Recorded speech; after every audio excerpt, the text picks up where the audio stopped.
नमस्कार। आज हम एक ऐसे संत के जीवन और विचारों की थोड़ी गहराई में उतर रहे हैं जिन्हें शिशुओं का संत भी कहते हैं। शिशुनाला शरीफ। हाँ, शिशुनाला शरीफ।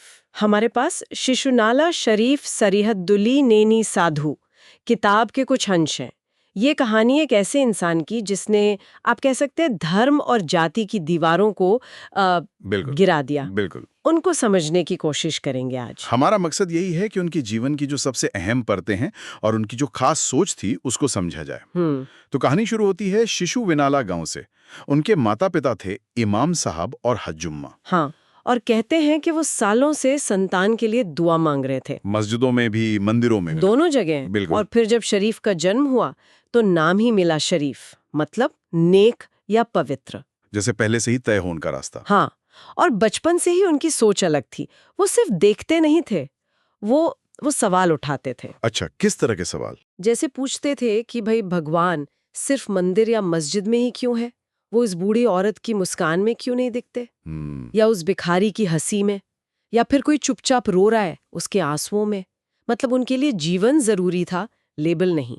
और ये बात भी दिलचस्प है ना कि बचपन में ही जहां दूसरे बच्चे खेल रहे होते थे, शरीफ भजन भी सुनते थे और सूफी कलाम भी। हाँ बिल्कुल, मंदिरों की सीढ़ियों पर, मस्जिदों के पास बैठकर। और सिर्फ सुनते नहीं थे, उन्हें मिलाकर अपनी ही धुनें बनाने लगते थे। अपनी धुनें बचपन में। हाँ, ये एक तरह से इशारा था उनके आगे के रास्ते का।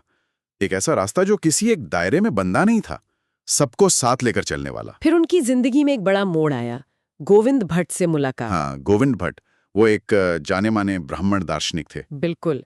कहते हैं भट्ट ने शरीफ को पेड़ के नीचे बैठे कुछ कन्नड़ में लिखते हुए देखा और बस उनकी आंखों में वो सच्चाई की चमक पहचान ली। और पूछा कि ये ज्ञान कहाँ से सीखा? हाँ, और शरीफ का जवाब भी देखिए।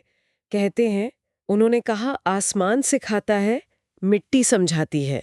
कितना गहरा। सही बात है। और ये उस जमाने के हिसाब से सोचिए, एक ब्राह्मण दार्शनिक एक मुस्लिम लड़के को बिना जाति धन पूछे अपना शिष्य बना रहे हैं। ये तो वाकई रिवाजों को चुनौती थी। बिल्कुल। गोविंद भट्ट ने शरीफ को सिर्फ किताबी ज्ञान नहीं दिया, वेदांत सिखाया, गीता का सार समझाया, लोक कथाओं का मतलब। और मौन का अर्थ भी, चुप रहने की ताकत। हाँ, मौन की ताकत। ये ज्ञान सिर्फ जानकारी नहीं था, ये नजरिया बदलने वाला था। और इसी नजरिए ने, इसी समझ ने उनके गीतों को जन्म दिया, जिन्हें तत्वपद कहते हैं। तत्वपद यानी तत्व की बातें, है ना, सच्चाई की बातें। हाँ, जिंदगी के गूढ़ सत्य, लेकिन एकदम सरल भाषा में, आम लोगों की भाषा में। वो एक तारा लेकर घूमते थे गांव-गांव और गाते थे। ये किसी पूजा के गीत नहीं थे, ये तो सीधे आत्मा के गीत थे। आत्मा से जुड़ने वाले। हाँ, और उनका एक बड़ा मशहूर तत्वपद है, कोडगन कोली नुंगिता नोडवा ओलवेल्ला ओलगे इरबेको। हाँ, ये मैंने सुना है। देखो, एक मुर्गी ने बंदर निगल लिया, क्या दुनिया है। सुनने में कितना अजीब है। हाँ, अजीब है लेकिन मतलब गहरा है। ये दुनिया के दिखावे पर, पाखंड पर चोट है। अच्छा। शरीफ कह रहे थे कि असली अच्छाई, असली धर्म वो बाहर नहीं है, कर्म कांडों में नहीं है, वो अंदर है, मन में। हाँ, उलवेल्ला उलागे इरबेकू, अच्छाई अंदर होनी चाहिए, बाहर का दिखावा मायने नहीं रखता। और लोगों पर इन गीतों का असर भी तो गजब का होता था। हाँ बिल्कुल, उनके सरल शब्दों में पता नहीं क्या जादू था, हंसाते भी थे, रुलाते भी थे। और सबसे जरूरी, सोचने पर मजबूर करते थे। सही कहा।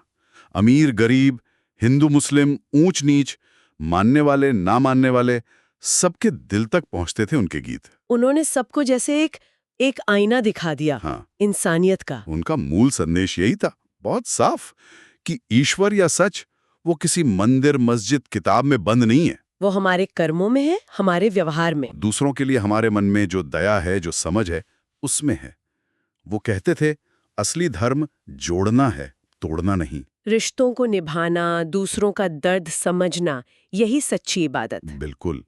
ये एक ऐसी सोच है जो हर मजहब, हर सीमा से ऊपर है, सीधे इंसान के दिल से बात करती है। सोचिए, बिना किसी पदवी के, बिना आश्रम के, सिर्फ एक तारा और अपने गीतों के दम पर लोगों के दिलों पर राज किया। सही बात।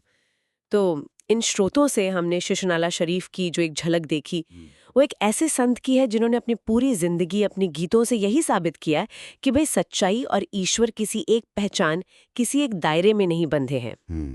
उनका जीवन तो एकता का, आपसी प्रेम का और बाहरी दिखावे से ऊपर उठकर अंदर की अच्छाई को देखने का प्रतीक है, एक आजाद आवाज। हाँ बिल्कुल। और यह एक बात सोचने पर मजबूर करती है ना, क्या? कि आज की दुनिया में जहाँ ये पहचाने, धर्म, जाति, विचारधारा, ये सब हमें कितना बांटती हैं। हाँ, अक्सर बांट ही देती हैं। तो ऐसे में शरीफ का ये सीधा साधा संदेश कि असली धर्म, असली इंसानियत बाहरी लेबल में नहीं, हमारे आपसी बर्ताव में है, हमारी नीयत में है, हमारे दिल की सच्चाई में है। ये कितना प्रासंगिक है। ये तो बहुत जरूरी सवाल है। हाँ, ये सवाल शायद हमें खुद से पूछना चाहिए।